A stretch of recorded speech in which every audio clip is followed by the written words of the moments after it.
ان الحمد للہ نحمده ونستعینه ونستغفره ونعوذ باللہ من شرور انفسنا ومن سیئات اعمالنا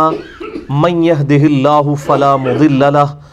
ومن يضلل فلا هادي له واشهد ان لا اله الا الله وحده لا شريك له واشهد ان محمدا عبده ورسوله اما بعد فإن خير الحديث كتاب الله وخير الهدي هدي محمد صلى الله عليه وآله وسلم وشر الأمور محدثاتها وكل محدثة بدعة وكل بدعة ضلالة وكل ضلالة في النار.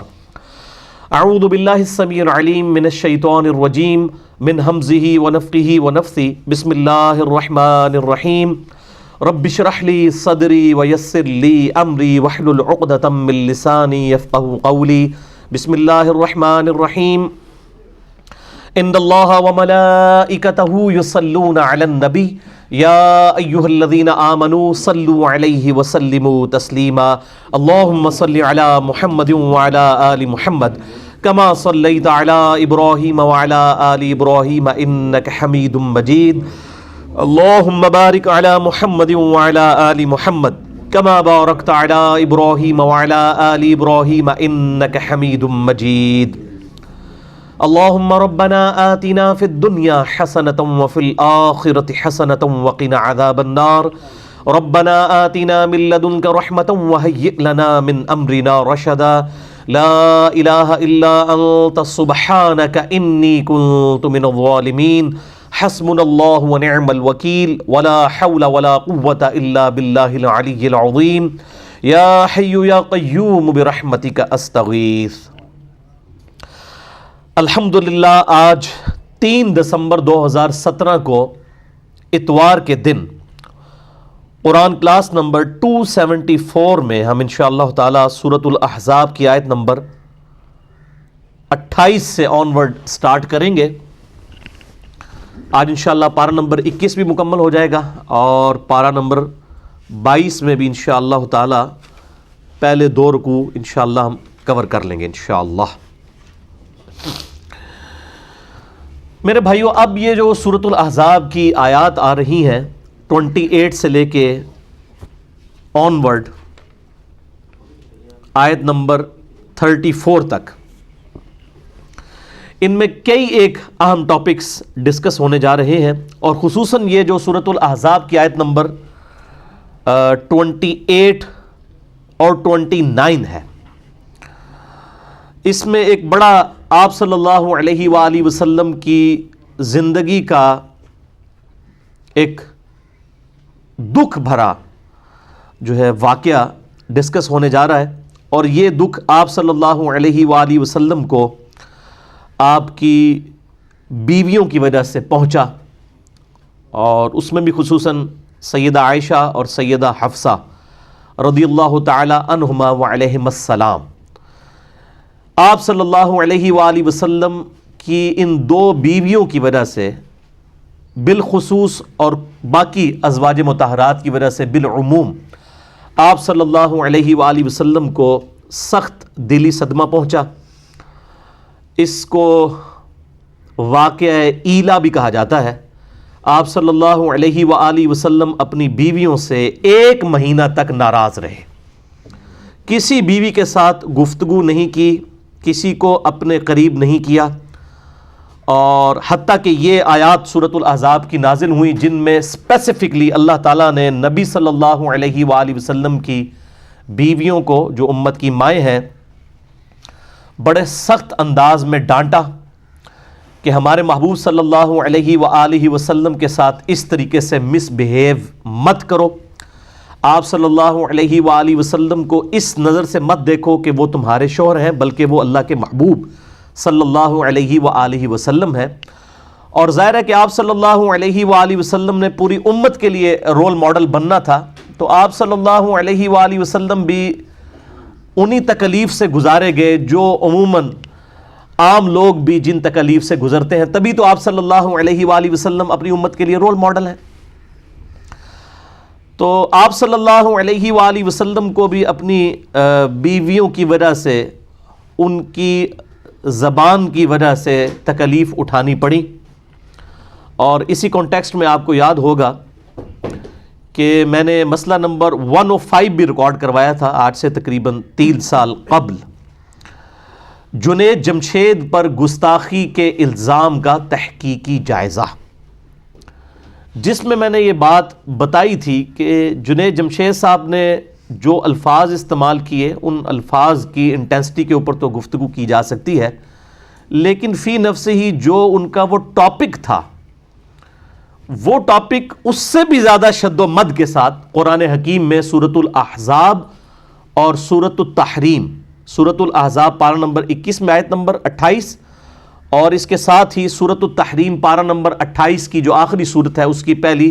5 آیات کے اندر پورے پیشن کے ساتھ وہ واقعہ ڈسکس ہوا ہے۔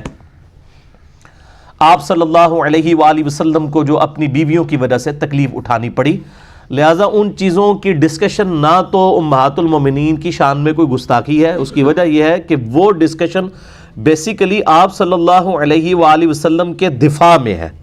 اور جب بات آپ صلی اللہ علیہ وآلہ وسلم کی دفاع کی ہوگی تو پھر ان کے مقابلے پر کسی کو بھی نہیں دیکھا جائے گا کہ اس کا کتنا مرتبہ ہے، چونکہ آپ صلی اللہ علیہ وآلہ وسلم کی مبارک ذات اتنی ڈومیننٹ ہے کہ ان کے مقابلے پر چاہے آپ کا کوئی قریبی رشتہ دار ہی کیوں نہ ہو وہ بھی انڈر ڈسکشن لایا جائے گا۔ اور یہ سورۃ الاحزاب آپ دیکھیں گے کہ آپ صلی اللہ علیہ وآلہ وسلم کی آئلی زندگی کے ساتھ ڈیل کرتی ہے، اس میں حجاب کے احکامات بھی آئے ہیں، پھر نبی صلی اللہ علیہ وآلہ وسلم کی بیویوں کو خطاب کیا گیا کہ تم جب آپ صلی اللہ علیہ وآلہ وسلم گھر میں موجود نہیں ہوتے اور آپ کی غیر موجودگی میں کوئی ملنے کے لیے آ جائے تو پردے کے پیچھے سے بھی بات کرو، تو لجاجت کے انداز میں نہیں ہونی چاہیے کہ کسی کے دل کے اندر روگ ہے تو وہ کوئی برا خیال تمہارے بارے میں لائے، اور تم نے امت کے لیے رول ماڈل بننا ہے، اور اگر تم نے بھی کوئی بے حیائی کی تو ہم تمہیں دگنا عذاب دیں گے۔ اتنی سخت آیات سورۃ الاحزاب میں، یہ آیت نمبر 28 سے لے کر 34 تک گزرتی ہیں، اور پھر سورۃ التحریم میں پہلی 5 آیات اسی کے کانٹیکسٹ میں ہیں۔ تو اس واقعہ ایلا جسے ہم کہتے ہیں، ایلا کہتے ہیں یعنی علیحدگی اختیار کر لینا، تو آپ صلی اللہ علیہ وآلہ وسلم نے اپنی بیویوں سے 1 مہینے تک کے لیے علیحدگی اختیار کر لی، اور اس کی پوری ڈیٹیل جو ہے وہ صحیح بخاری اور صحیح مسلم کے اندر موجود ہے، جو میں نے مسئلہ نمبر 105 میں ڈیٹیل کے ساتھ ریکارڈ کروائی ہے، آج بھی میں انشاءاللہ اس کو ڈسکس کروں گا۔ صحیح بخاری میں انٹرنیشنل نمبر کے مطابق 2468 نمبر حدیث ہے، اور صحیح بخاری میں ہی ایک اور طریق ہے 5191، اور صحیح مسلم میں تو کنٹینیوس 7 طرق آئے ہیں واقعہ ایلا سے ریلیٹڈ۔ انٹرنیشنل نمبر کے مطابق صحیح مسلم میں 3690 سے لے کر 3696 تک، جس میں یہ ڈیٹیل کے ساتھ واقعہ ایلا کا ذکر آیا کہ آپ صلی اللہ علیہ وآلہ وسلم نے یہ اللہ کی قسم اٹھا لی کہ میں 1 مہینے تک اپنی بیویوں کے ساتھ کلام نہیں کروں گا، ان کے قریب بھی نہیں جاؤں گا ان کے ایٹیچیوڈ کی وجہ سے، حتیٰ کہ اللہ نے اپنے محبوب صلی اللہ علیہ وآلہ وسلم کی اس چیز کو انڈورس فرمایا، اور آپ صلی اللہ علیہ وآلہ وسلم پر یہ سورۃ الاحزاب کی آیات نازل فرما کے آپ صلی اللہ علیہ وآلہ وسلم کی بیویوں کو بڑے سخت انداز میں تنبیہ فرمائی کہ آئندہ سے ہمارے محبوب صلی اللہ علیہ وآلہ وسلم کے ساتھ اپنی زبان جو ہے یہ سنبھال کر گفتگو کرنی ہے، اور اس میں بھی خصوصاً آپ صلی اللہ علیہ وآلہ وسلم کی چونکہ فقر کی زندگی تھی تو اس حوالے سے وہ نان و نفقہ زیادہ ڈیمانڈ کرتی تھیں، جو بخاری اور مسلم میں آتا ہے انہیں احادیث کے اندر، آپ خود کھول کے پڑھ سکتے ہیں۔ اسلام 360 جو ہے اینڈرائڈ ایپ ہے، اس کو بھی آپ دیکھ لیں، اس میں آپ کو انہی نمبرنگ کے اوپر یہ احادیث مل جائیں گی۔ اس کے علاوہ PDF بھی ہماری ویب سائٹ ahlsunnatpak.com پہ رکھے ہیں، صحیح بخاری 2468 اور 5191، اور صحیح مسلم میں 3690 سے لے کر 3696 تک انٹرنیشنل نمبر کے مطابق۔ تو آپ صلی اللہ علیہ وآلہ وسلم کی دلجوئی اللہ تعالیٰ نے فرمائی، اور امہات المومنین سے کہا کہ ہمارے نبی صلی اللہ علیہ وآلہ وسلم کے ساتھ اسی طریقے سے تمہیں فقر کے ساتھ اسی غربت کی حالت میں زندگی گزارنی ہوگی، آپ سے ایکسٹرا آرڈنری کوئی ڈیمانڈ نہیں کرنی ہوگی۔ اور یہ نہ سمجھیے گا کہ وہ ایکسٹرا آرڈنری ڈیمانڈ ان کی کوئی بہت زیادہ تھی، یعنی صحیح بخاری اور صحیح مسلم کی متفق علیہ حدیث ہے کہ اما عائشہ رضی اللہ تعالیٰ عنہ کہتی ہیں کہ نبی صلی اللہ علیہ وآلہ وسلم کی وفات تک ہماری یہ حالت تھی کہ بعض اوقات 1 مہینہ، بعض اوقات 2 مہینہ، بعض اوقات 3 مہینے تک ہمارے گھر میں چولہا نہیں جلتا تھا، دو کالی چیزوں پر گزارا ہوتا تھا، کھجور اور پانی. اور وہ بھی یہ نہ سمجھے کہ کوئی ٹنوں کے حساب سے کھجوریں تھیں، 2 کھجوریں اور 1 میٹھا پانی کا پیالہ صبح کے وقت، اور 2 کھجوریں اور 1 میٹھا پانی کا پیالہ، جو اس وقت ایک ایشو تھا ریگستانی علاقے میں میٹھا پانی کا حصول. تو اس میں تھوڑی سی اضافے کی ڈیمانڈ کی گئی جو دنیاوی اعتبار سے تو بالکل جینون تھی، لیکن چونکہ انہوں نے امت کے لیے رول ماڈل بننا تھا، اس لیے اللہ تعالیٰ نے اپنے محبوب صلی اللہ علیہ وآلہ وسلم کے ذریعے ان کو اس حوالے سے تنبیہ کی کہ بھئی اس طریقے سے نہیں معاملہ چلے گا. صحیح بخاری اور صحیح مسلم کی متفق علیہ حدیث ہے، آپ صلی اللہ علیہ وآلہ وسلم یہ دعا فرمایا کرتے تھے، اے اللہ محمد اور آل محمد صلی اللہ علیہ وآلہ وسلم کو بس اتنا ہی رزق دینا کہ ان کی روح اور جسم کا رشتہ برقرار رہے. سبسسٹنس لیول کے اوپر رزق چاہیے، اس سے زیادہ نہیں چاہیے. اس حوالے سے بے شمار احادیث ہیں بخاری اور مسلم میں رقت انگیز. اسے کتاب الرقاق کہا جاتا ہے. صحیح بخاری میں کتاب الرقاق چیپٹر ہے، صحیح مسلم میں کتاب الزہد چیپٹر ہے، اور یہ کمبائنڈ فارم میں آپ کو مشکات المصابیح کی 3 جلد کے اندر کتاب الرقاق نام کا جو چیپٹر ہے، دل میں رقت اور سوز و گداز پیدا کرنے والی احادیث، اس میں آپ کو یہ ساری کمبائنڈ فارم میں بخاری، مسلم، ابو داؤد، ترمذی، نسائی، ابن ماجہ کی احادیث مل جائیں گی. اور میں نے اس پہ ایک ڈیٹیل لیکچر بھی ریکارڈ کروا دیا ہے. مسئلہ نمبر 51 ہماری ویب سائٹ اہلسنتپاک.com پہ دنیا پرستی کی مذمت، دنیا کی محبت کی مذمت، حرام خوری کی مذمت، دنیا پرستی کی محبت کی مذمت اور اس کا علاج، جس میں میں نے 11 آیات کراس ریفرنس کے طور پر قرآن حکیم سے اور 17 صحیح الاسناد احادیث صحیح بخاری اور صحیح مسلم سے پرٹیکولرلی اسی ٹاپک کے اوپر ڈسکس کی ہیں. آج میں ان کو ریپیٹ نہیں کرتا ورنہ 1-1.5 گھنٹہ تو انہی احادیث اور آیات کے اوپر لگ جائے. آج ہم چونکہ واقعہ ایلا کو ڈسکس کرنے جا رہے ہیں، تو وہ واقعہ ایلا جو ہے صحیح بخاری 2468 اور 5191 اور صحیح مسلم 3690 سے لے کر 3696 تک ڈیٹیلڈ واقعہ سیدنا عبداللہ ابن عباس رضی اللہ تعالی عنہما روایت کرتے ہیں. میں وہ حدیث آپ کو یعنی فی البدی سنا دیتا ہوں کہ سیدنا عبداللہ ابن عباس رضی اللہ تعالی عنہما کہتے ہیں کہ میرے دل میں بڑے عرصے سے یہ خواہش تھی کہ قرآن حکیم میں نبی صلی اللہ علیہ وآلہ وسلم کی وہ کون سی 2 بیویاں ہیں جن کو اللہ تعالیٰ نے اتنے سخت الفاظ کے اندر خطاب فرمایا، اور وہ سورہ التحریم کے اندر موجود ہے. سورہ التحریم پارہ نمبر 28 میں آیت نمبر 4، اعوذ باللہ من الشیطان الرجیم، ان تتوبا الی اللہ فقد صغت قلوبکما، اگر تم اللہ کی طرف رجوع لاؤ تو بے شک تمہارے دل جو ہیں وہ ٹیڑے ہو چکے ہوئے ہیں، راہ راست سے ہٹ چکے ہوئے ہیں. یعنی تم دونوں، اور یہ یعنی 2 کا صیغہ عربی میں استعمال ہوا ہے، جمع کا صیغہ استعمال ہوا، یعنی تم دونوں بیویوں کے دل ٹیڑے ہو چکے ہیں نبی صلی اللہ علیہ وآلہ وسلم کے ساتھ مس بیہیو کرنے کی وجہ سے، اللہ کی طرف توبہ لاؤ. اب یہ بڑے سخت الفاظ تھے، ظاہر ہے کہ ایک امہات المومنین کا معاملہ ہے، تو ابن عباس رضی اللہ تعالی عنہما کے الفاظ ہیں. یہ بڑی ڈیٹیل حدیث ہے، 4-5 صفحوں کی حدیث ہے بخاری اور مسلم میں، جس کا میں نے نمبر بتایا. وہ کہتے ہیں کہ میں بڑا جو ہے وہ ریلیکٹنٹ تھا کہ میں سیدنا عمر فاروق رضی اللہ تعالی عنہما جو امیر المومنین تھے، میں ان سے یہ ڈسکس کروں یہ آخر کون سی 2 بیویاں ہیں جن کے بارے میں اتنے سخت الفاظ آئے کہ تمہارے دل ٹیڑے ہو چکے ہیں، راہ راست سے ہٹ چکے ہیں، ایک طرف جھک چکے ہیں. تو میں آپ رضی اللہ تعالیٰ عنہ سے ان بیویوں کے بارے میں پوچھوں. تو وہ کہتے ہیں کہ ایک دفعہ حج کے موقع پر ہم راستے میں سفر میں تھے، تو میں نے سیدنا عمر فاروق رضی اللہ تعالیٰ عنہ وعلیہ السلام کو وضو کروایا، اور وہ رفع حاجت کے لیے پہلے چلے گئے. ان کے لیے میں پانی لے کر کھڑا ہوا تو انہوں نے استنجا کیا، اس کے بعد وضو کیا، اور میں نے اس وقت ذرا ان کی یعنی ایک فرینڈلی ماحول دیکھتے ہوئے میں نے امیر المومنین سے عرض کی کہ یا امیر المومنین، میرے دل میں بڑے عرصے سے خواہش ہے کہ میں آپ رضی اللہ تعالیٰ عنہ سے نبی صلی اللہ علیہ وآلہ وسلم کی ان 2 بیویوں کے بارے میں پوچھوں کہ وہ کون سی 2 بیویاں ہیں جن کے بارے میں اتنے سخت الفاظ قرآن حکیم کے اندر آئے. سورہ التحریم کی آیت نمبر 4 میں بھی اور سورۃ الاحزاب میں آیت نمبر 28 کے اندر. وہ ہم بعد میں آیات پڑھیں گے تو آپ کو اندازہ ہوگا کہ کتنے سخت الفاظ اللہ تعالیٰ نے جو ہے اس حوالے سے نازل فرمائے. تو سیدنا عمر فاروق رضی اللہ تعالیٰ عنہ نے کوئی اس میں لحاظ، کوئی گستاخی نہیں سمجھی. انہوں نے سیدھا کہا کہ عائشہ اور حفصہ رضی اللہ تعالی عنہما، ان میں سے حالانکہ ایک ان کی بیٹی بھی تھی، ایک سیدنا ابوبکر صدیق کی بیٹی سیدہ عائشہ بنت ابی بکر، اور دوسری طرف سیدہ حفصہ بنت عمر رضی اللہ تعالی عنہم اجمعین وعلیہم السلام اجمعین. اور پھر کہتے ہیں میں نے کہا امیر المومنین میں تو بڑا ڈر رہا تھا آپ سے پوچھتے ہوئے. تو انہوں نے کہا کہ دین کا مسئلہ پوچھنے میں کوئی شرم و حیا نہیں کرنی چاہیے. ڈرنے والا کون سا معاملہ تھا؟ تم مجھ سے پہلے پوچھ لیتے. اس میں شرم و حیا نہیں کرنی چاہیے. دین کا جو معاملہ ہے اس کو ڈسکس کرنا چاہیے. اب ظاہر سیدنا عمر کے زمانے میں تو یہ بیماریاں نہیں تھیں نا جو آج کل ہیں کہ آپ کوئی قرآن کی آیت حدیث ڈسکس کر لیتے ہیں. کبھی کہتے ہیں وہ نبی کی گستاخی ہوگی, کبھی کہتے ہیں کسی بزرگ کی گستاخی ہوگی, کبھی کہتے ہیں کسی صحابی کی گستاخی ہوگی, کبھی کہتے ہیں نبی صلی اللہ علیہ وآلہ وسلم کی کسی بیوی کی گستاخی ہوگی. اس طرح کی یعنی جو بیماریاں جو آج ہمارے اس معاشرے میں پروان چڑھ چکی ہیں اس زمانے میں تو موجود نہیں تھیں.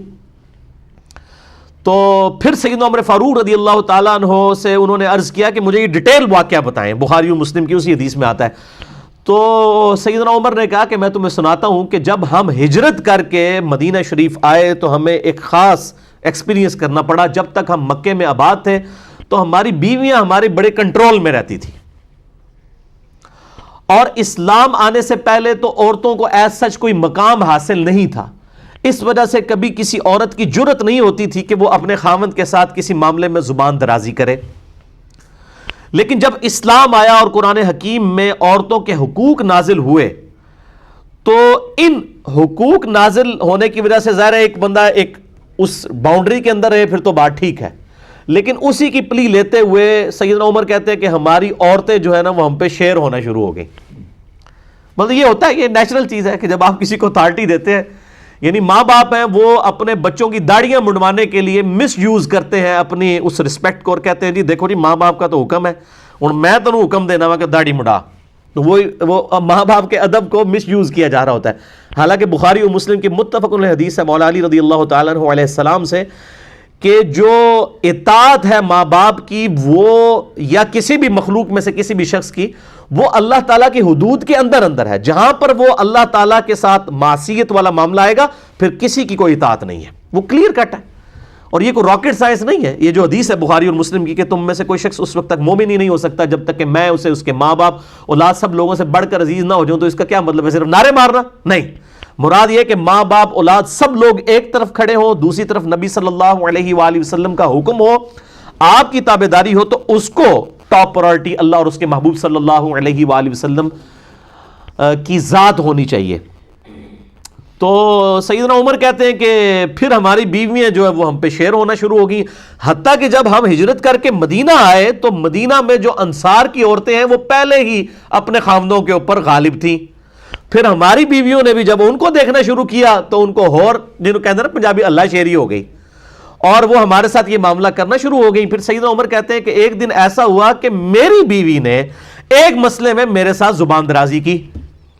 تو میں نے اسے ڈانٹا کہ تیری کیا جرت ہے کہ تو میرے ساتھ اس لہجے میں بات کر رہی ہے. تو سیدنا عمر کی بیوی نے آگے سے کہا کہ اے عمر جا کے تم اپنی بیٹی کی خبر لو حفصہ کی, جو رسول اللہ کے ساتھ اس سے بھی زیادہ سخت زبان میں بات کرتی ہے, اور نبی صلی اللہ علیہ وآلہ وسلم پورا دن غضبناک رہتے ہیں اور ناراض رہتے ہیں تمہاری بیٹی سے جو اس طریقے سے گفتگو کرتی ہے رسول اللہ کے ساتھ صلی اللہ علیہ وآلہ وسلم. اب سیدنا عمر وہ میٹھے میٹھے مسلمان تو نہیں تھے نا, وہ تو بالکل اسٹریٹ فارورڈ مسلمان تھے. انہوں نے کہا سیدھی تیسی یہ کیسے ہو سکتا ہے. سیدنا عمر فاروق رضی اللہ تعالیٰ عنہ اسی ٹائم گھر سے نکلے اور اپنی بیٹی حفصہ کے پاس گئے اور کہا کہ میں نے تیرے بارے میں ایسی بات سنی ہے, کیا تو واقعی نبی صلی اللہ علیہ وآلہ وسلم کے ساتھ اس طریقے سے گفتگو کرتی ہے؟ انہوں نے کہا ہاں میں کرتی ہوں. دوسری روایت میں آتا ہے کہ انہوں نے پکڑ کے ان کا گلا دبانا شروع کر دیا اور مارنا شروع کر دیا. اور بخاری مسلم میں الفاظ آتے ہیں کہ جب سیدنا ابوبکر تک یہ بات پہنچے تو انہوں نے سیدہ عائشہ کا گلا دبایا اور ان کو مارا پیٹا ان کے گھر جا کے. حالانکہ ایک طرف امہات المومنین والا بھی رشتہ ہے, دوسری طرف بیٹی بھی ہے, لیکن نبی صلی اللہ علیہ وآلہ وسلم کی حمیت میں سیدنا ابوبکر عمر رضی اللہ تعالی عنہما نے ان سے اوپر کسی کو نہیں جانا آپ صلی اللہ علیہ وآلہ وسلم کی مبارک ذات سے. پھر سیدہ حفصہ کے ساتھ جب یہ معاملہ ہوا, پھر سیدنا عمر جو ہیں وہ سیدہ عائشہ کے پاس گئے, ان کو بھی جا کے ڈانٹا. سیدہ عائشہ نے کہا کہ جا کے اپنی بیٹی کی خبر لو, تم میرے پاس کس کیپیسٹی میں آئے ہو تم. تو پھر سیدہ ام سلمہ کے پاس چلے گئے جو امہات المومنین میں سے سینئر تھیں اور آخر میں فوت ہوئی ہیں 64 ہجری میں, واقعہ کربلا کے بھی 3 سال کے بعد. ام سلمہ کے پاس جب گئے تو سیدنا عمر فاروق رضی اللہ تعالی عنہ کو ام سلمہ نے کہا کہ بھئی تم کس کیپیسٹی میں نبی کی بیویوں کو جا کے گھر میں جا کے سمجھا رہے ہو، یہ تمہارا کام بنتا ہے؟ تو سیدنا عمر کہتے ہیں کہ ام سلمہ نے مجھے اتنا ڈانٹا اس معاملے میں کہ نبی صلی اللہ علیہ وسلم کے گھر کے معاملات میں تمہیں دخل دینے کی کیا ضرورت ہے، کہ مجھے اس چیز کا احساس ہوا کہ واقعی میں نے کوئی غلط کام کیا ہے۔ پھر کہتے ہیں کہ میں اس کے بعد گھر آ گیا، گھر آیا تو کچھ ہی دیر کے بعد میرا ایک دوست میرے پاس آیا، اس نے دروازہ کھٹکھٹایا اور اس نے کہا کہ جی بہت بری خبر لے کے آیا ہوں۔ تو سیدنا عمر فاروق رضی اللہ تعالیٰ عنہ کہتے ہیں کہ ان دنوں ہمیں جو غسان کا بادشاہ تھا عیسائی، اس کی طرف سے حملے کا ڈر تھا مدینہ شریف پہ، تو میں سمجھا شاید غسانی بادشاہ جو ہے وہ اپنی فوجوں کے ساتھ حملہ آور ہو گیا۔ تو میں نے کہا کہ کیا وہ غسانی بادشاہ آ گیا؟ انہوں نے کہا نہیں نہیں، نبی صلی اللہ علیہ وآلہ وسلم نے اپنی بیویوں کو طلاق دے دی ہے۔ تو سیدنا عمر نے کہا ستیہ ناس ہو حفصہ کا، اور اس طریقے سے وہ تو بڑے غصے ہوئے، انہوں نے اتنے سخت لفظ استعمال کیے کہ مجھے تو پہلے ہی ڈر تھا کہ یہ جس طریقے سے نبی صلی اللہ علیہ وآلہ وسلم سے ضرورت سے زیادہ نان و نفقہ ڈیمانڈ کرتی ہیں اور آپ صلی اللہ علیہ وآلہ وسلم کے ساتھ زبان والا معاملہ کرتی ہیں، تو یہ تو بڑا سخت معاملہ ہو جائے گا۔ تو انہوں نے کہا میں تو مطلب حفصہ ہلاک ہو گئی۔ سیدنا عمر فاروق رضی اللہ تعالیٰ عنہ وہاں سے نکلے اور سیدہ حفصہ کے پاس پہنچے، وہاں پہ سیدنا ابوبکر صدیق بھی کھڑے ہوئے تھے اور لوگ زارو قطار اس معاملے میں پریشان تھے، رو رہے تھے، اور کہ بھئی نبی صلی اللہ علیہ وسلم اپنی بیویوں سے الگ ہو گئے۔ آپ صلی اللہ علیہ وسلم اپنے گھر کی جو اوپر والی چھت ہے اس کے اوپر جا کے بیٹھ گئے، اور سیدنا عمر فاروق رضی اللہ تعالیٰ عنہ اسی طرق میں آتا ہے طریق میں صحیح مسلم کے کہ جا کے انہوں نے سیدہ حفصہ کو بھی مارا، اور سیدنا ابوبکر صدیق نے جا کے سیدہ عائشہ کو مارا کہ تم نے اس طریقے سے حرکت کیوں کی ہے۔ اور پھر سیدنا عمر جو ہے اجازت لے کے نبی صلی اللہ علیہ وسلم کی خدمت میں حاضر ہوئے، سیڑھیاں چڑھ کے اوپر گئے اور انہوں نے جو گھر کا نقشہ کھینچا ہے، یقین کریں انسان کی آنکھوں میں آنسو آ جاتے ہیں۔ گھر میں کوئی بھی چیز نہیں سوائے ایک چمڑے کا تکیہ جس کے اندر کھجور کے جو ہے وہ پتے بھرے ہوئے ہیں، اور آپ صلی اللہ علیہ وسلم نے ایک تہمت پہنی ہوئی ہے، اوپر بھی کوئی چادر نہیں ہے، نہ کوئی قمیض ہے، اور ایک کھجور کی چھال کے اوپر آپ صلی اللہ علیہ وسلم لیٹے ہوئے ہیں، آپ کے جسم مبارک کے اوپر بھی جو ہے وہ اس کھجور کی چھال کے نشان ہیں۔ اور سیدنا عمر نے دیکھ کے رونا شروع کر دیا اور کہا یا رسول اللہ صلی اللہ علیہ وسلم، یہ دنیا کے بادشاہ جو ہیں کیسر و کسرا جو ہیں وہ اتنے بڑے مزے لوٹ رہے ہیں، اور آپ اللہ کے نبی ہو کے اس حالت میں۔ تو سیدنا عمر سے آپ صلی اللہ علیہ وسلم نے فرمایا کہ عمر لگتا ہے کہ دنیا کی حقیقت تم پہ ابھی تک نہیں کھلی، کیا تم اس بات پر راضی نہیں ہو کہ کیسر و کسرا دنیا کے مزے لوٹیں اور ہم آخرت کی سعادت؟ بس یہ آخری حصہ ہی ہماری حدیث کی کتابوں میں لکھا جاتا ہے، یہ پوری حدیث اس طرح ہے بخاری اور مسلم کی۔ بہرحال پھر انہوں نے سیدنا عمر کہتے ہیں کہ نبی صلی اللہ علیہ وآلہ وسلم انتہائی غمناک تھے، تو میں نے کوشش کی کہ میں کوئی ایسی بات کروں کہ آپ کو ہنساؤں۔ تو پھر کہتے ہیں کہ میں نے آپ صلی اللہ علیہ وآلہ وسلم سے وہ سارا قصہ بیان کیا، اور میں نے کہا یا رسول اللہ دیکھیں جب تک ہم مکے کے اندر تھے ہماری بیویوں کی جرت نہیں ہوتی تھی کہ وہ ہمارے ساتھ زبان درازی کریں، جب ہم مدینے میں آئے ہیں اور یہاں پہ بھی انصار کی عورتوں کو دیکھ کے ہماری بیویاں بھی مطلب وہ اس طریقے سے زبان درازی کرنا شروع ہو گئی ہیں، اور یہ نبی صلی اللہ علیہ وسلم یہ جب باتیں سنی تو آپ صلی اللہ علیہ وسلم ہلکے سے مسکرائے، ان کی ان باتوں کی وجہ سے کہ بھئی یہ تو ریئلٹی بیان کر رہا ہے، ایسا ہی ہوا ہے۔ اور پھر اسی طریقے سے پھر انہوں نے بتایا کہ میں نے تو اس طرح کیا حفصہ کے ساتھ، اور پھر میں جو وہ ام سلمہ کے پاس گیا تو ام سلمہ نے مجھے کہا کہ تجھے کیا ضرورت تھی نبی کے گھر میں دخل دینے کی؟ تو پھر سیدنا عمر کہتے ہیں کہ مجھے بڑی شرمندگی ہوئی، تو اس بات پہ بھی نبی صلی اللہ علیہ وآلہ وسلم بڑے مسکرائے کہ شرمندگی اس بات پہ بھی کہ میں نے اپنی بیٹی کو کیوں مارا ہے جا کے، نبی صلی اللہ علیہ وسلم اس بات پہ مسکرائے کہ نبی صلی اللہ علیہ وسلم کی مبارک عزت کا اس قدر سیدنا عمر کو خیال ہے کہ انہوں نے اپنی بیٹی کو مارا، اور پھر مارنے کے بعد حالانکہ مارنا باپ اپنی بیٹی کو مار رہا تھا، لیکن اس کے بعد ان کو اس چیز کا احساس ہوا کہ مجھے یہ کام نہیں کرنا چاہیے تھا۔ نبی صلی اللہ علیہ وآلہ وسلم نے بعض معاملات کے اندر جو ہے وہ مطلب مسکراہٹ کا اظہار فرمایا اور ساتھ ساتھ اپنا سر مبارک بھی ہلایا۔ پھر یہ ساری تمہید بنا کے نبی صلی اللہ علیہ وآلہ وسلم سے سیدنا عمر نے پوچھا یا رسول اللہ صلی اللہ علیہ وآلہ وسلم کیا آپ نے اپنی بیویوں کو طلاق دے دی ہے؟ تو آپ صلی اللہ علیہ وآلہ وسلم نے فرمایا کہ میں نے طلاق نہیں دی ہے، میں نے ان سے علیحدگی اختیار کر لی ہے 1 مہینے کے لیے، اور وہ 1 مہینے تک کے لیے پھر آپ صلی اللہ علیہ وآلہ وسلم نے علیحدگی اختیار کی، حتیٰ کہ پھر سورۃ الاحزاب کی یہ آیت نمبر 28 اور 29 نازل ہوئیں، سورہ التحریم کی آیات نازل ہوئیں،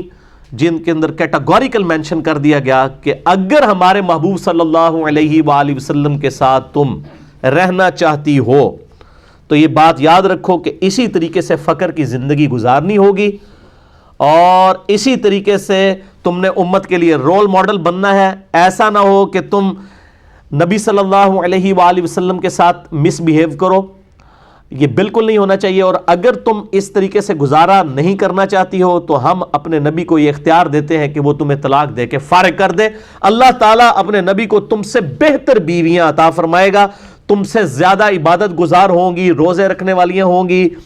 اور ذکر کرنے والیاں ہوں گی، کنواریاں بھی ہوں گی، اور بیوہ بھی ہوں گی۔ اس طرح کے سارے الفاظوں میں انشاءاللہ کراس ریفرنس کے طور پہ آیات سورہ التحریم کی بھی کور کرتا ہوں۔ اور اس طریقے سے پھر نبی صلی اللہ علیہ وآلہ وسلم 29 دن جب مکمل ہوئے تو آپ صلی اللہ علیہ وآلہ وسلم اپنے گھر کی چھت سے نیچے اترے،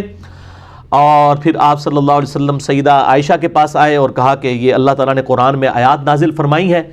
کہ چاہو تو میرے ساتھ رہو، ادروائز میں تمہیں آزاد کرتا ہوں، طلاق دیتا ہوں، تم چلی جاؤ۔ تو سیدہ عائشہ نے کہا کہ میرے ماں باپ آپ پہ قربان، یہ کیسے ہو سکتا ہے کہ میں آپ کے مقابلے پر دنیا کو اختیار کروں، میں اللہ، اس کا رسول اور آخرت کا گھر چاہتی ہوں۔ اور پھر آپ صلی اللہ علیہ وآلہ وسلم نے سیدہ حفصہ کے سامنے بھی یہ معاملہ رکھا، اور پھر کہا کہ اپنے ماں باپ سے مشورہ کر لو، لیکن انہوں نے کہا ہم نے مشورہ کیا کرنا ہے، ہم اللہ اور اس کا رسول اور آخرت کا گھر چاہتی ہیں۔ یہی الفاظ قرآن حکیم کے اندر موجود ہیں جو آفر دی گئی تھی۔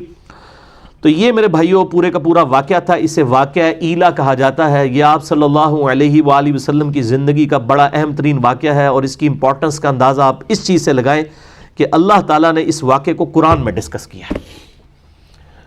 احادیث میں تو اس کی ڈیٹیلز آئیں، لیکن اس کا بلو پرنٹ، ابتدائی خاکہ قرآن کے اندر من ون اسی طریقے سے موجود ہے۔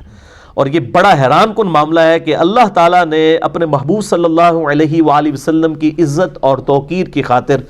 بالکل اس چیز کا خیال نہیں کیا کہ آپ کی بیویاں قیامت تک ڈسکس ہوں گی، اس حوالے سے کہ جو انہوں نے نبی صلی اللہ علیہ وآلہ وسلم کے ساتھ اس طریقے سے زبان کے معاملے میں احتیاط نہیں کی۔ اللہ تعالیٰ نے اس چیز کا خیال نہیں فرمایا، کیونکہ آپ صلی اللہ علیہ وآلہ وسلم امت کے لیے رول ماڈل ہیں۔ آپ صلی اللہ علیہ وآلہ وسلم کی بیویاں امت کی عورتوں کے لیے رول ماڈل ہیں۔ آپ صلی اللہ علیہ وآلہ وسلم کی بیٹیاں امت کی عورتوں کے لیے رول ماڈل ہیں، لہٰذا وہ اسی طریقے سے ڈسکس ہوں گی اور قیامت تک ڈسکس ہوں گی۔ لیکن ہمارے ہاں آپ کو پتہ ہے کہ خاص مکتبہ فکر ہے جن کو بچپن سے یہ پٹی پڑھا دی گئی ہے کہ آپ نے کوئی بھی بات اس طریقے سے کی جس میں انبیاء کرام علیہ السلام یا صحابہ کرام علیہ رضوان یا امہات المومنین کے بارے میں جو اللہ تعالیٰ نے قرآن حکیم میں ڈسکشن کی ہے، ان کی کمزوریوں کے بارے میں اس کو ڈسکس کرنا گستاخی شمار کیا جائے گا۔ میرا خیال ہے یہ عقیدہ پروپیگیٹ کرنا اور اس کو بیان کرنا بذات خود ہی کفر کے کیٹیگری میں لے جائے گا، کیونکہ are you trying to teach your God, کیا اپنے خدا کو آپ یہ ٹیچ کرنا چاہتے ہیں کہ قرآن حکیم میں یہ آیات کیوں نازل فرمائی؟ یہ بڑا خطرناک معاملہ ہے۔ اسی لیے میں اکثر یہ کہا کرتا ہوں کہ وہ خدا اور وہ اللہ جو انڈیا، پاکستان، بنگلہ دیش کے علماء نے اپنی پبلک کو جس کا تعارف کروایا ہے وہ خدا اور ہے، اور جو خدا قرآن اور سنت کے اندر جس کا کریکٹر آیا ہے، جس کا کردار آیا ہے، جس کی پرسنالٹی آئی ہے اللہ اور اس کے محبوب صلی اللہ علیہ وآلہ وسلم کی، وہ بالکل اور ہے۔ اسی لیے وہ جب ہم کوئی بات کتاب و سنت سے کرتے کہتے ہیں سیدھا آج تک سنی نہیں، حالانکہ ان کو پوچھیں کہ آپ نے کتنی ماشاءاللہ پی ایچ ڈی کی ڈگری کر لی ہے قرآن و سنت میں، آپ کے اباء و اجداد نے بھی ایک دفعہ قرآن پاک ہی پورا ترجمے سے نہیں پڑھا ہوا، تو آپ اتنا بڑا کلیم کر رہے ہیں کہ ہم نے تو آج تک یہ بات سنی نہیں ہے۔ بھائی آپ نے نہیں سنی تو آپ اللہ کا شکر ادا کریں کہ یہ قرآن پاک میں لکھی ہے۔ اگر آپ بریلوی ہیں تو امام رضا بریلوی صاحب کا ترجمہ پڑھ لیں، اگر دیوبندی ہے تو اشرف علی تھانوی صاحب کا ترجمہ پڑھ لیں، اگر آپ اہل حدیث ہیں تو آپ جونا گڑھی صاحب کا ترجمہ پڑھ لیں، اگر آپ اہل تشیع ہیں تو سید فرمان علی شاہ صاحب کا ترجمہ پڑھ لیں، آپ کسی بھی مکتبہ فکر سے، اگر آپ کچھ بھی نہیں ہے، سمپل سادے مسلمان ہیں، تو آپ فتح محمد جلندری صاحب کا اور مولانا مودودی صاحب کا ترجمہ پڑھ لیں تو آپ کو پتہ چل جائے گا اس میں تو کوئی تحریف والا معاملہ ہی نہیں ہوا۔ اچھا، ان آیات کے کانٹیکسٹ میں نے جو بخاری مسلم کی احادیث کے حوالے سے ڈسکشن کی ہے تو اس سے بھی یہ بڑی بات پتہ چلی کہ قرآن حکیم کی جو آیات ہیں بعض اوقات ان کی تفصیلات کے لیے احادیث کا سہارا لینے کی ضرورت پڑتی ہے، تفصیلات کے لیے، احکامات کو سمجھنے کے لیے نہیں، جسٹ تفصیلات کے لیے۔ وہ تفصیلات نہ بھی ہوں تب بھی قرآن حکیم اپنے اعتبار سے ایک مکمل کتاب ہے۔ قرآن حکیم میں تو فائنل ڈیسیژن آیا نا کہ نبی کی بیویوں ایسا نہیں کرنا، وہ کیا واقعہ ہوا تھا وہ قرآن پاک نے ضروری نہیں سمجھا ڈسکس کرنا، اور اس کے ڈسکس کرنے یا نہ کرنے سے اینڈ رزلٹ میں کوئی فرق نہیں پڑا۔ اکثر یہ لوگوں کو بیماری ہو، وہ شان نزول لبو جی کیا تھا جی، شان نزول لبو، کوئی شان نزول جو بھی ہو اینڈ رزلٹ وہی ہے۔ ٹریفک سگنل کے لیے گرین کے اوپر چلنا اور ریڈ کے اوپر رکنا کیوں رکھا گیا؟ اس کا شان نزول کیا تھا ٹریفک قوانین بنانے والوں کے لیے؟ یہ ایک انٹرسٹ کی بات ہو سکتی ہے کہ جی گرین رنگ جو ہے اچھا لگتا ہے، گرینری اچھی لگتی ہے، ریڈ کلر جو ہے وہ بلڈ کی نشانی ہے، یہ خطرے کی نشانی ہے، شاید یہ وجہ ہو، لیکن یہ وجہ کچھ بھی ہو، اینڈ رزلٹ یہ ہے کہ ریڈ کے اوپر رکنا ہے، گرین پہ چلنا ہے۔ اینڈ رزلٹ کبھی چینج ہوگا نہیں۔ اسی طریقے سے قرآن حکیم کی آیات کا جو اینڈ رزلٹ جو آیا ہے اس کے شان نزول سے اس کے اینڈ رزلٹ پہ کوئی فرق نہیں پڑتا۔ اس لیے میں نے مسئلہ نمبر 154 ریکارڈ کروایا تھا کہ قرآن حکیم اپنے شان نزول کا محتاج نہیں ہے، البتہ ایکسپلینیشن کے لیے، اس کی ایک ڈیٹیلز کے لیے، ایک انٹرسٹ کے طور پہ، بس زیادہ زیادہ انٹرسٹ، وہ انٹرسٹ کوئی رکھتا ہے نہیں رکھتا ہے، اینڈ رزلٹ قرآن حکیم کا وہی ہے، قرآن حکیم محتاج نہیں ہے۔ بہرحال اس کی تفصیلات کے لیے سنت کی ضرورت پڑتی ہے جو صحیح الاسناد احادیث کے ساتھ یا تواتر کے ساتھ ٹرانسفر ہوئی ہے، اور ظاہر ہے کہ وہ مطلب اس کی وجہ سے ہمیں پوری ایک سمجھ لیں کہ سٹارٹ سے لے کے اینڈ تک باتیں سمجھ آ جاتی ہیں، اور پھر ساتھ ہی ساتھ ان گمراہیوں کا دروازہ بھی بند ہو جاتا ہے سنت کی برکت سے، کہ بعض لوگ جو قرآن حکیم میں اپنے مطلب کی باتیں انجیکٹ کرنے کی کوشش کرتے ہیں، حالانکہ میں اللہ کے فضل سے علا وجہ بصیرت قرآن حکیم سے ہی ان ساری باتوں کا دفاع کر سکتا ہوں جو قرآن حکیم کے ساتھ اس قسم کا کھلواڑ کرنے والے لوگ اس وقت معاشرے کے اندر موجود ہیں، جس میں top of the list personality Ghulam Pervez صاحب کی تھی، اور آج کل بھی ایک وہ کراچی کے اندر ایک اسکالر ہیں شیخ محمد صاحب، ان کی کافی مجھے ان کے حوالے سے بھی ای میلز لوگوں نے بھیجی ہیں کہ انہوں نے اس طرح جو ہے وہ دیوبند کے ایک مفتی کے ساتھ جو ہے وہ ڈیبیٹ کی، وہ 3 گھنٹے کی ڈیبیٹ میں نے کم از کم 2 دفعہ تو دیکھی ہے ڈیٹیل کے ساتھ، مفتی عبد الباقی صاحب بنوریا ٹاؤن والے۔ مجھ سے لوگ پوچھتے ہیں کہ جی آپ بتائیں آپ کا کیا اوپینین ہے؟ بھائی میں تو ایک 1 ایجنڈا پیش کرتا ہوں، میرے نزدیک دونوں ہی غلط ٹریک کے اوپر ہیں، جو ڈیفینڈ کر رہے ہیں وہ بھی ٹریک سے ہٹے ہوئے ہیں، جو اپنا مقدمہ پیش کر رہے ہیں وہ بھی ٹریک سے ہٹے ہوئے ہیں۔ باقی رہا ان کے اوپر لیکچرز ریکارڈ کروانا اور ایک ایک چیز کو ڈسکس کرنا، تو سب سے پہلے تو وہ علماء جو مطلب آگے تعارف کرواتے ہیں کہ ہم نے جی پی ایچ ڈی کی ہے، اتنا عرصہ ہم نے قرآن پہ لگایا ہے، اور ان کو اس طریقے سے وہ بندہ بے عزت کرتا ہے ایک عام آدمی جس نے قرآن کے اوپر تحقیق کی ہے، تو اب یہ علماء کے لیے لمحہ فکری ہے نا کہ وہ کیوں بے عزت ہو رہے ہیں ان لوگوں کے ہاتھوں، تو یہ علماء خود جواب دیں نا۔ تو ہارڈلی اس کے 3000 کے قریب سبسکرائبرز ہیں، اس ویڈیو کو خیر کوئی 3 لاکھ کے قریب لوگ دیکھ چکے ہیں، ادروائز تو ایز سچ یہ 92 سے لیکچرز دے رہے ہیں شیخ محمد صاحب، ایز سچ ان کو اس طریقے سے پذیرائی حاصل نہیں ہوئی ہے، ظاہر ہے کہ وہ ایک مین سٹریم کی لائن سے ہٹے ہوئے ہیں، باقی جو ان کی پازیٹیو چیزیں ہیں میں اس کو انڈورس کرتا ہوں، لیکن مجھ سے لوگ کہہ رہے تھے تو میں ابھی مجھے اچانک اس کے حوالے سے یاد آ گیا، تو ضرورت نہیں ہے سچ اس اعتبار سے ڈیٹیل کے ساتھ چیزیں ریکارڈ کروانے کی، کئی چیزیں بالکل واضح ہوتی ہیں وہ پتہ چل جاتی ہیں، باقی انشاءاللہ تعالی ہمارے لیکچر خود بخود جواب بن جاتے ہیں ان چیزوں کے، کہ چیزوں کو کنٹیکسٹ کے ساتھ بسا اوقات تفصیلات کے لیے میں بار بار کہوں گا، میں قرآن حکیم کو کسی حدیث کا محتاج نہیں سمجھتا ہوں as far as rules of Quran حکیم آر کنسرنڈ، اور میں اس چیز کو قرآن حکیم کی جو ہے توہین سمجھتا ہوں کہ اگر کوئی شخص کہے کہ قرآن جو ہے وہ سمجھنے کے لیے احادیث کا محتاج ہے، ناٹ ایٹ آل، تفصیلات کے لیے ایک انٹرسٹ کے طور پہ ضرور ہے، باقی قرآن حکیم میں جو رولز آئے ہیں من و عن اسی طریقے سے وہ قبول کیے جائیں گے۔ باقی یہ کہنا قرآن حکیم میں نماز کا طریقہ نہیں آیا، تو میرے بھائی قرآن حکیم کا ٹاپک یہ نہیں ہے نا، قرآن حکیم کا ٹاپک عقائد ہے، تو اس میں ظاہر ہے نماز کا طریقہ تو نہیں ہوگا، ہاں رکوع کا سجود کا ذکر ہے لیکن پورے کا پورا بلو پرنٹ تو نہیں ہوگا، وہ تو نماز کا پورا طریقہ تو کسی ایک حدیث کی کتاب میں بھی نہیں آیا، ہمیں درجنوں احادیث کی کتابوں کو جمع کر کے میں نے ریسرچ پیپر نمبر 8 لکھا ہے، مکمل نماز محمدی صلی اللہ علیہ وآلہ وسلم، 140 صحیح الاسناد احادیث کی روشنی میں صرف 4 صفحوں کے اوپر میں نے ان کو سمویا ہے، تو ظاہر ہے اس میں کم از کم 10-12 اہل سنت کی مین سٹریم کی کتابیں، بخاری، مسلم، ابو داؤد، ترمذی، نسائی، ابن ماجہ، الموطا امام مالک، المستدرک للحاکم اور مسند احمد، ان سب کو کمبائنڈ کر کے ایک پورے کا پورا ایک سٹرکچر پیش کی گئی ہے نا، تو اس اعتبار سے یہ بات نہیں کرنی چاہیے۔ مسئلہ نمبر 154 میرا ایک بڑا زندگی کا اہم ترین لیکچر ہے، جس میں نے بتایا کہ قرآن حکیم شان نزول کا محتاج نہیں ہے، اور باقی اسی طریقے سے بعض لوگ یہ بھی کہتے ہیں کہ جناب یہ جو آیات ہیں یہ تو کافروں کے بارے میں نازل ہوئی ہیں، ان کو مسلمانوں کے اوپر نہیں آپ تھوپ سکتے، یہ مسلمانوں کے بارے میں نازل ہوئی ہیں. یہ جو دھوکے دیے ہوئے ہیں نا, ان کا بھی میں نے پورے کا پورا رد جو ہے مسئلہ نمبر 154 میں کیا ہے, جسے شوق ہو تو وہ ضرور دیکھیں. اب یہ آپ دیکھ لیں تقریباً 35 منٹ کی مجھے صرف تمہید بنانی پڑی ہے ان آیات کو کور کرنے کے لیے. تو میں نے تو 48 نمبر آیت تک پہنچنا تھا, لیکن اب بمشکل یہی آیات ہی کور ہوں گی کراس ریفرنس کے طور پہ. جو باقی آیات ہیں وہ بھی انشاءاللہ ہم ڈسکس کریں گے. بہرحال سیدنا عمر فاروق رضی اللہ تعالیٰ عنہ نے نبی صلی اللہ علیہ وآلہ وسلم کو اس واقعے میں یہ بھی بات آتی ہے کہ تسلی دی, اور واقعہ ایلا کے موقع پر کہا یا رسول اللہ صلی اللہ علیہ وآلہ وسلم, آپ کی بیویاں اگر آپ کے خلاف یوں جتھا بنا کے اکٹھی ہو گئی ہیں تو آپ ان کو چھوڑ دیجئے, طلاق دے دیجئے. آپ کے لیے اللہ اور اس کا رسول اور اس کے فرشتے اور جبرائیل اور ابو بکر اور عمر ہی کافی ہیں. یہ سیدنا عمر کے الفاظ تھے, اور قرآن حکیم میں من و عن اسی طریقے کی آیت بھی نازل ہو گئی سورہ التحریم کے اندر. پہلے وہ آیت پڑھتے ہیں, اس کے بعد ہم سورۃ الاحزاب کی آیت نمبر 28 سے آنورڈ کور کرتے ہیں. سورہ التحریم نکال لیں, پارہ نمبر 28 کی آخری سورت ہے. آپ کا جو بلو والا قرآن حکیم ہے اس میں پیج نمبر ہے 561 آیت نمبر 4. اعوذ باللہ من الشیطان الرجیم, بسم اللہ الرحمن الرحیم. ان تتوبا الی اللہ, اگر تم دونوں نبی صلی اللہ علیہ وآلہ وسلم کی بیویاں, یہ پیچھے کانٹیکسٹ چل رہا ہے سورہ التحریم میں, وہ مسئلہ نمبر 105 آپ جنید جمشید کے دفاع پہ جو میں نے دیا تھا وہ آپ دیکھ لیں. اگر تم دونوں اللہ کی طرف توبہ لاؤ, ان تتوبا الی اللہ فقد صغت قلوبکما, تو بے شک تمہارے دل تو ایک طرف جھک چکے ہیں, ٹیڑے ہو چکے ہیں, تم نبی صلی اللہ علیہ وآلہ وسلم کے معاملے میں ایک خاص راستے سے ہٹ چکی ہو. وَإِن تَظَاهَرَ عَلَيْهِ,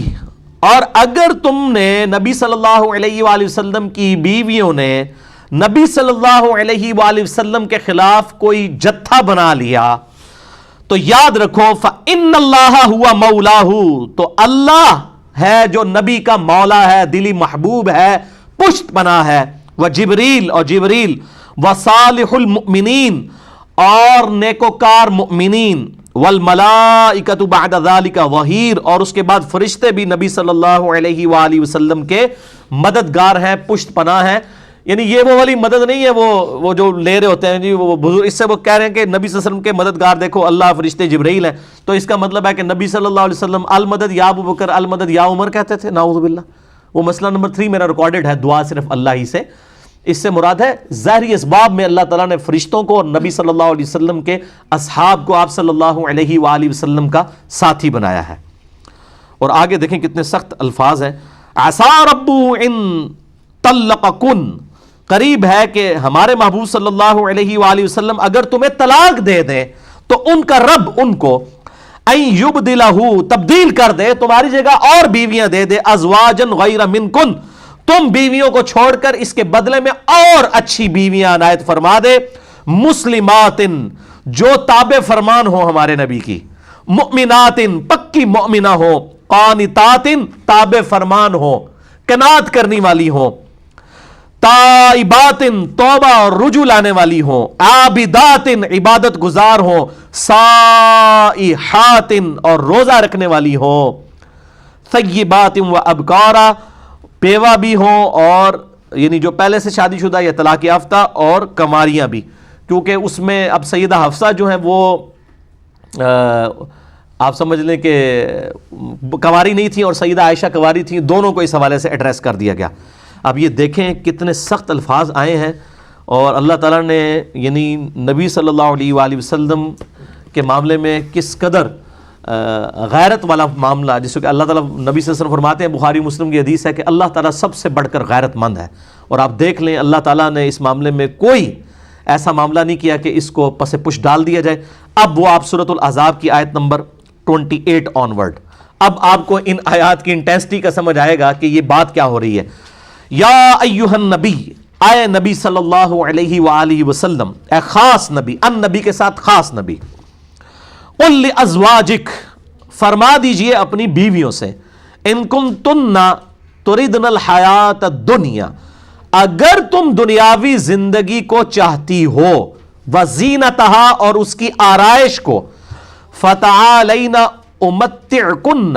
وَأُسَرِّحْكُنَّ سَرَاحًا جَمِيلًا، تو آؤ میں تمہیں دنیا کا مال و متاع دے کر بڑی خوبصورتی کے ساتھ اپنے نکاح سے فارغ کر دیتا ہوں۔ کتنی سخت دھمکی ہے۔ اور بخاری مسلم میں الفاظ ہیں، سیدنا عمر کہتے ہیں کہ اللہ تعالیٰ نے نبی صلی اللہ علیہ وآلہ وسلم کی بیویوں کو اس معاملے میں ڈانٹ پلائی۔ اتنے سخت الفاظ ہیں سیدنا عمر کے،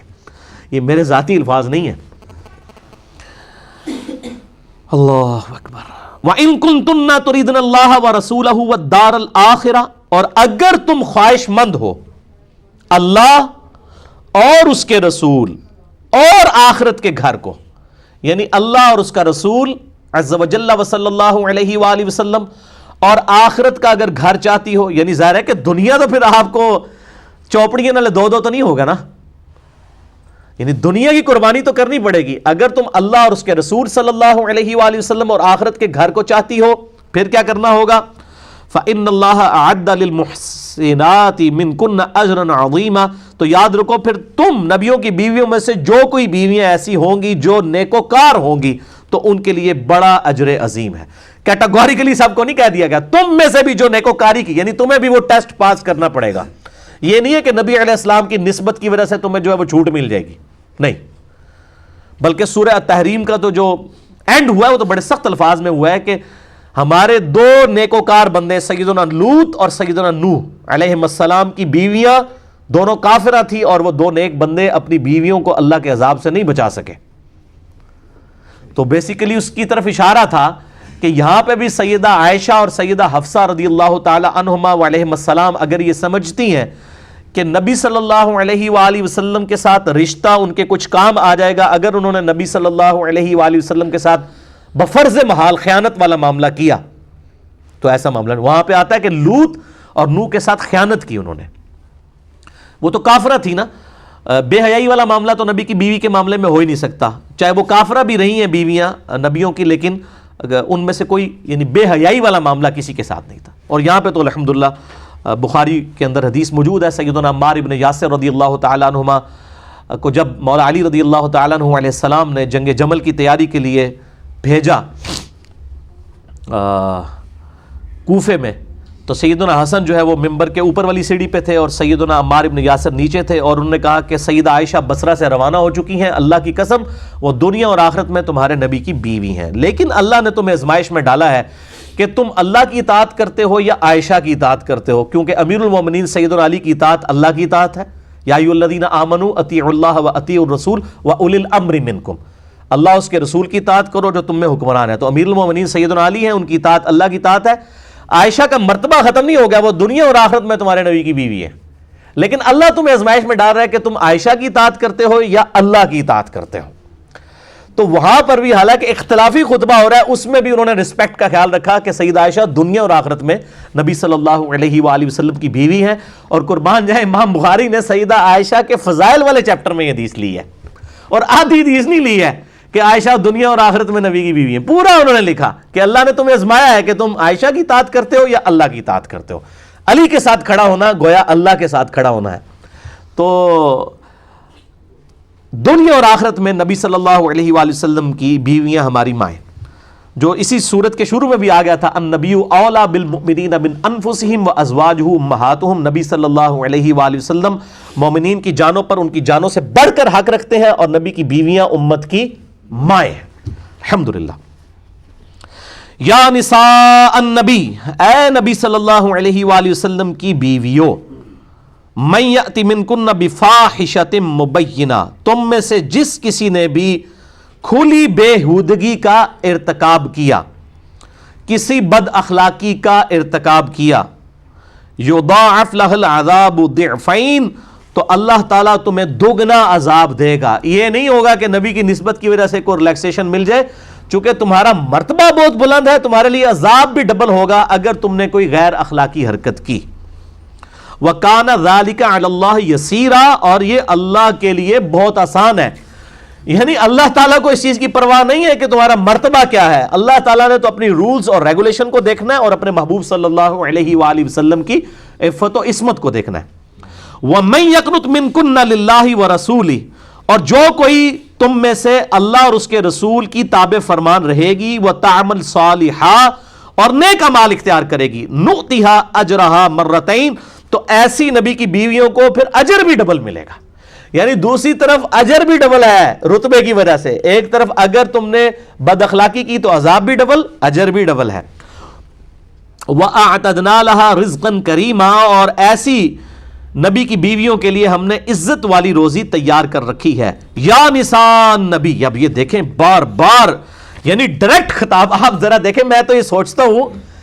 کہ جب نبی صلی اللہ علیہ وسلم کی بیویوں کو اللہ خطاب کر کے یہ بات کر رہا ہے، اور جب یہ آیات نازل ہو کے سیدہ عائشہ اور حفصہ کے سامنے حضور نے تلاوت کی ہوں گی، ان کی کیا حالت ہوئی ہوگی. آپ کو اگر ڈائریکٹ آپ کو مخاطب کر کے کہا جائے اور وہ اللہ تعالیٰ مخاطب کر رہا اور اتنے سخت الفاظ میں، یقین کریں بندے کو تو کئی دنوں تک نیند ہی نہ پڑے کہ کیا ہم سے غلطی ہو گئی ہے. یہ دیکھیں بار بار یا نساء نبی کی بیویوں، ڈائریکٹ اللہ تعالیٰ خود خطاب فرما رہا ہے، حضور کے ذریعے نہیں، خود ڈائریکٹ.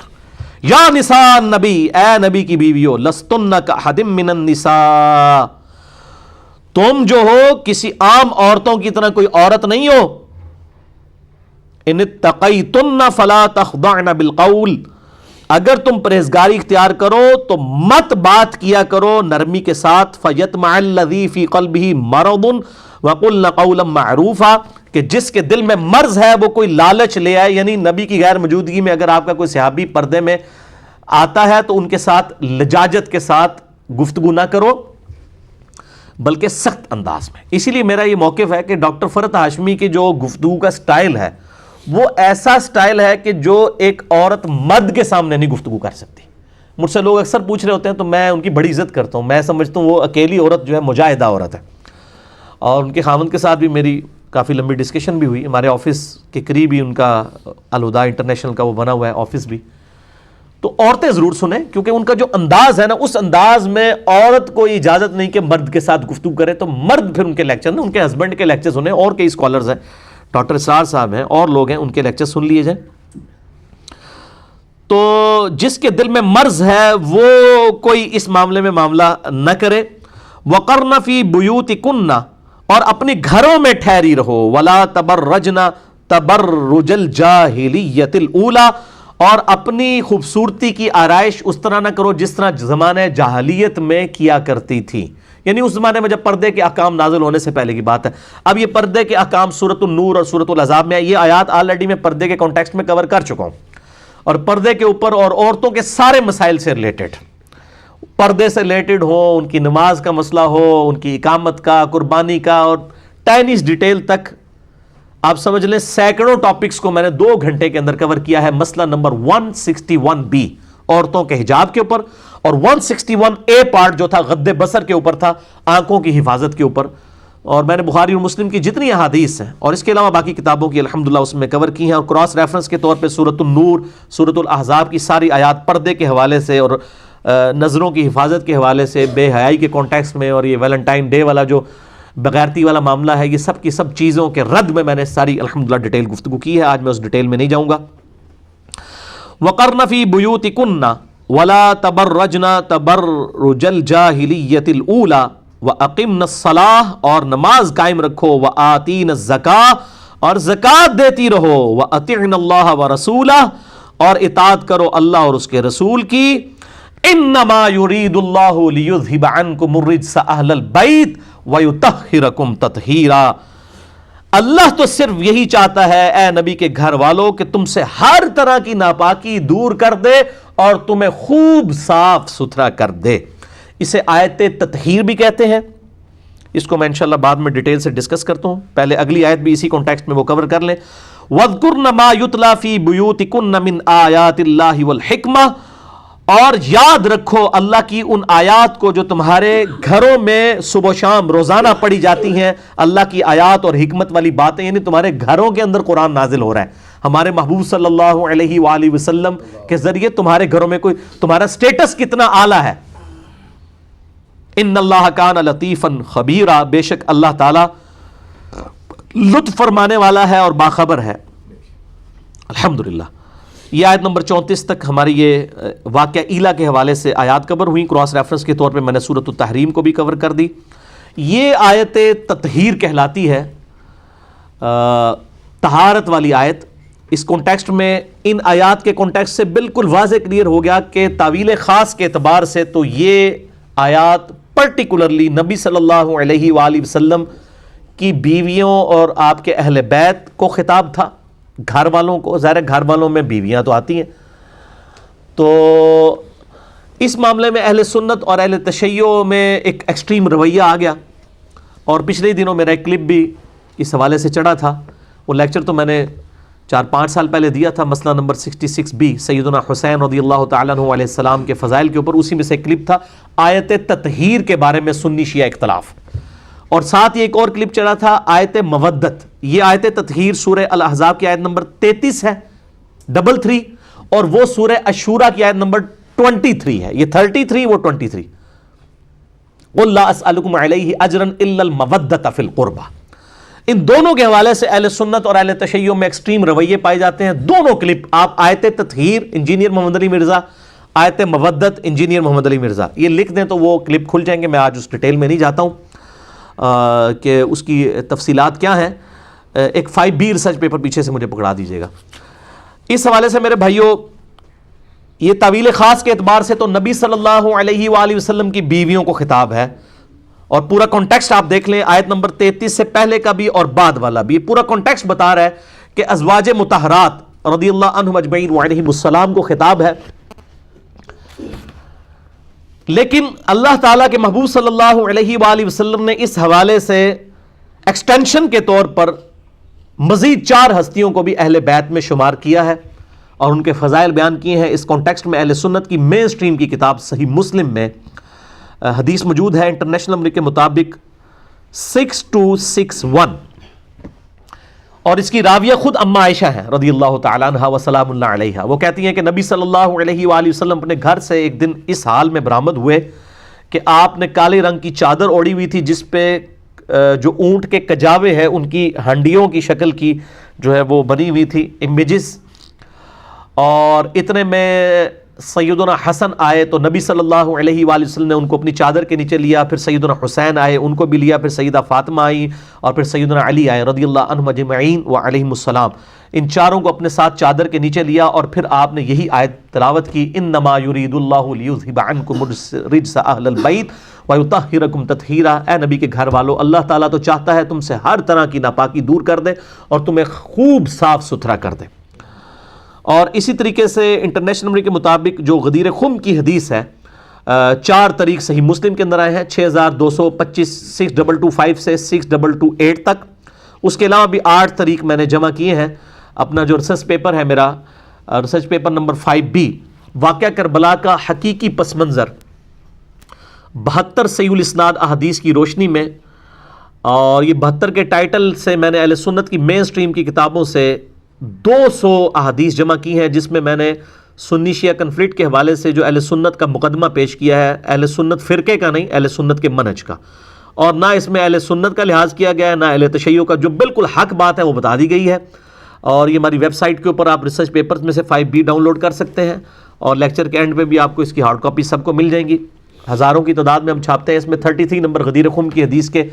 8 طرق، اور میرا غدیر خم کے اوپر ایک ڈیٹیل لیکچر بھی ہے مسئلہ نمبر 156. بلکہ آپ یوٹیوب پہ جا کے غدیر خم کمپلیٹ حدیث لکھیں تو سب سے پہلے میری کلپس کھولتے ہیں. لاکھوں لوگ دیکھ چکے ہیں، میں نے سارے طریق ڈسکس کیے ہیں. اور اس میں ایک اور حدیث جو ہے صحیح مسلم کے اندر ہی موجود ہے کہ جب وہ آیت مباہلہ نازل ہوئی سورہ آل عمران کی آیت نمبر 61 کہ عیسائی نجران کے عیسائیوں کے ساتھ جب مباہلے والا معاملہ ہوا تو آپ صلی اللہ علیہ وآلہ وسلم سیدنا حسن حسین، سیدہ فاطمہ اور سیدنا علی کو لے کر آئے اور کہا کہ اللہم ہؤلاء اہل بیتی، اے اللہ یہ میرے اہل بیت ہیں. تو وہ اہل بیت والا معاملہ، وہ چادر والی حدیث وہاں پر بھی ہے، یہاں پر بھی ہے. اس کے علاوہ بھی اس حدیث کے کئی ایک طرق موجود ہیں، وہ میں نے اس کے اندر کور کیے ہیں. جس سے شوق ہو تو یہ 5B ریسرچ پیپر پڑھ کے دیکھ لے. اور میرا جو لیکچر ہے مسئلہ نمبر 156 وہ بھی دیکھ سکتے ہیں آپ. غدیر خم کے اوپر بھی جو میرا کلپ ہے وہ آپ دیکھ سکتے ہیں. اللہ تعالیٰ سے جو دعا ہے، جو حق بات میں نے کہی، اللہ تعالیٰ ہمارے دلوں میں راسخ فرمائے. اگر جذبات میں میرے منہ سے کوئی غلط بات نکل گئی تو اللہ تعالیٰ ہمارے دلوں سے ہی معاف کر دے. ہمیں کتاب و سنت کی تعلیمات پر عمل کر کے دوسرے بھائیوں تک پہنچانے کی توفیق عطا فرمائے. سبحانک اللہم و بحمدک، اشہد ان لا الہ الا انت، استغفرک و اتوب الیک، وما علینا الا البلاغ المبین. جزاکم اللہ خیرا.